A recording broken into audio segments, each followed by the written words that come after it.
How's it going today? It's Monday. Hope everyone had a good weekend. I had a good weekend. I worked about an hour or something Saturday morning just to get a couple fallers saws done that we're gonna pick them up that afternoon. Yeah, it was a 572 I was working on and a regular 372, and wow, man, this time of year with the rain and the sawdust and stuff, what's happening is both saws, really the problem with them was just they were full of junk. Sawdust and stuff was packed in around the throttle systems and weren't allowing them to go back to idle.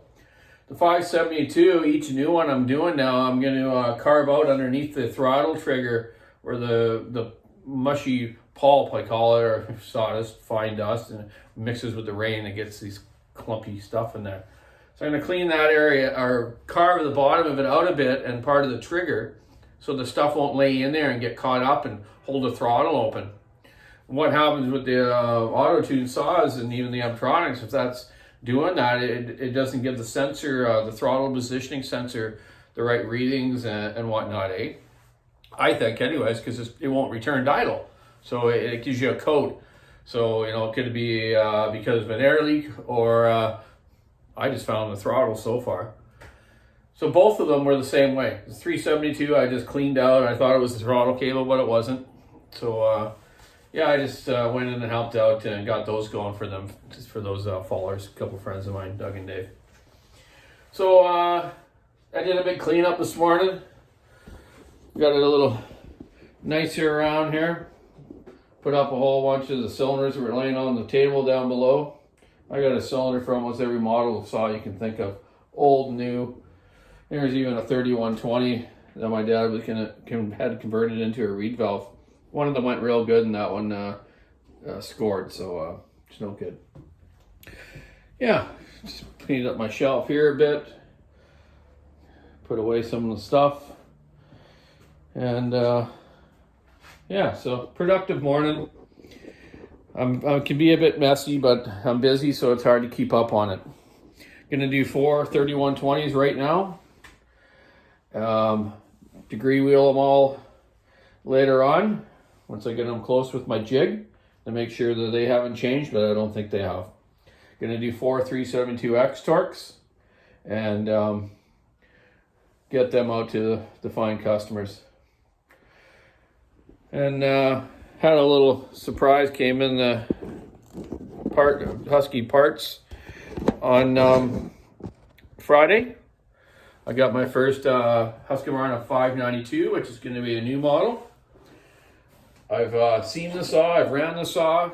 I haven't had a demo myself, but a couple friends of mine do. And they're working out really well. They got incredible horsepower. So we'll be having the 585 and the 592. Not until the new year here in Canada, which is kind of a bummer, but it's rocking. And yeah, check it out. Here's the cylinder off one. I'm just waiting. Any day I'll have a short block, then I'll be able to time this motor. I don't have any other one that's got the same stroke to time it before I get that bottom end for that 592. Big cylinder. Thing's heavy. Huge fins on it. Look at the exhaust port. It's massive. Too big, maybe. Top of the exhaust port, I already can see. Huge lip there, man. Hey, watch. Look at big step there. It's probably a good 1/8 inch high. Great spot for carbon to build up. So once I get my numbers after I get that bottom end, I'll see if I can remove that lip to get the more exhaust timing. Huge transfers, big, huge round sides to it. They're non-removable sides, not like their smaller saws where you can take the caps off and get in there. Intake, pretty normal for the, you know, stratified type Husky. Your air ones in your intake. Again, we'll see when we get to the bottom end to check the numbers out on this thing.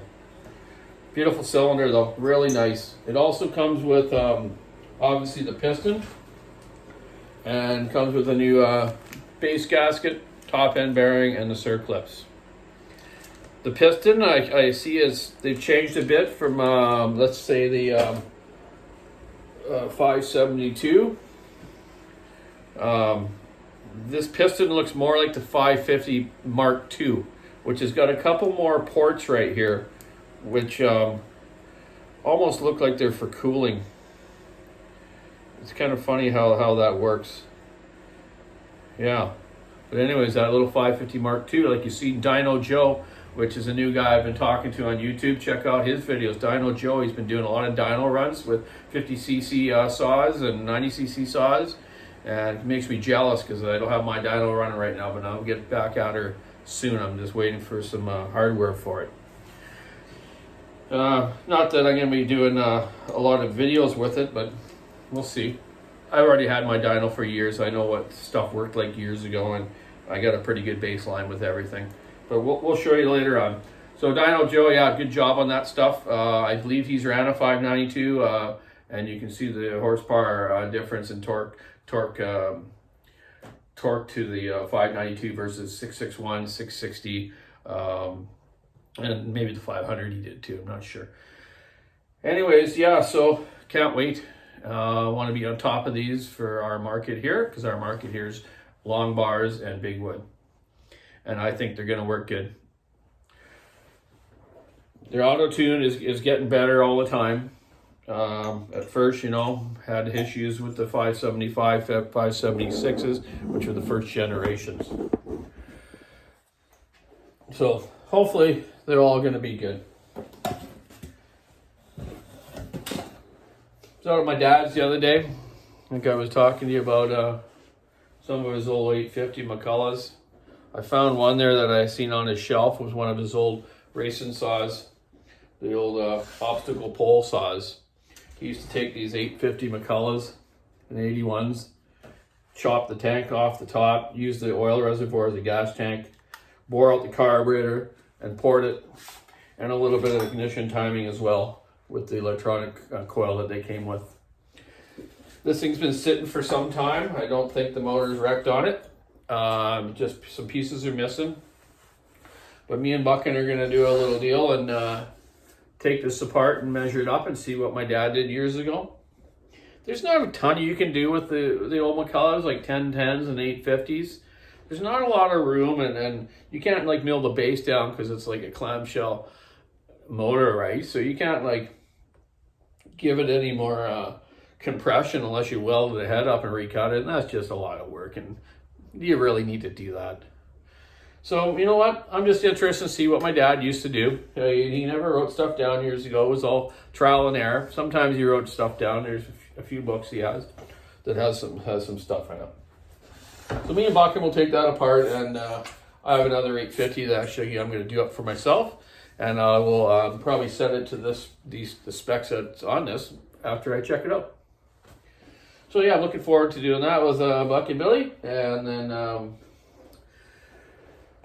then get mine done myself. But I'm so busy; it's hard for me to work on my own stuff. It's just just got to keep everyone in the world happening with their saws before I can do it on my own. Not like I have time to even go out and run them, but you know how it is. I'll just maybe work some nights and putter on my own stuff. One of the reasons I was cleaning up the shop here and organizing it better, because I don't have any room at home. And it's hard for me to have, hard for me just to, I don't have a shop at home, so I can't just walk out and putter at night. Some nights it's ugly and rainy. I don't feel like driving back up here and parting around, but I need to. It's not healthy to eat dinner and just sit around and watch TV every night, eh? So I usually go walking though. So anyways, also in BC here, like I said the other day, we've been having some just wicked flooding storms, highways down, towns getting flooded, and it's getting worse even down in Washington State, around the Sumas area.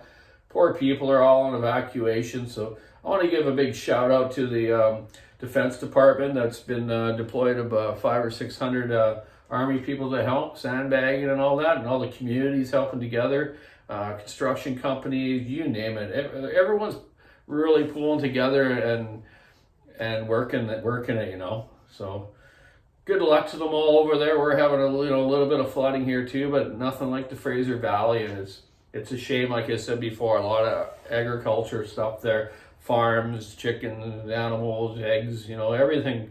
A lot comes from there. Some of the best land in Canada for growing, besides, you know, the prairies and out east, right? So yeah, big shout out to them. I hope everyone's safe and everyone gets through it okay. Our Prime Minister was here the other day and had a meeting with our Premier and said that he would be helping with some aid and stuff, which is rightfully so. He should, you know. Got to help the people out, especially when these people are losing their homes and they have no place to stay now. Just terrible, just like the fires were happening. Anyways, I won't go on about that anymore. You understand what I'm saying. I just had to say it. So anyways, yeah, I better get at it. I spent a couple hours cleaning this up, and now it's time to do a few hours of porting. I'm going to get some 3120s done and some 372 X-Torques. Then I have a lot of 572s to do, an Echo 7310, which I'm going to tear apart tomorrow. Yeah, lots. And yeah, Mike, I'll get that 565 done for you as soon as possible. Hey, buddy, go Canucks, go. Yeah, hey, check out the walkersawshop.com online store. They're still trying to get it set up so they can give, like, you know, discounts or have specials on there, I think.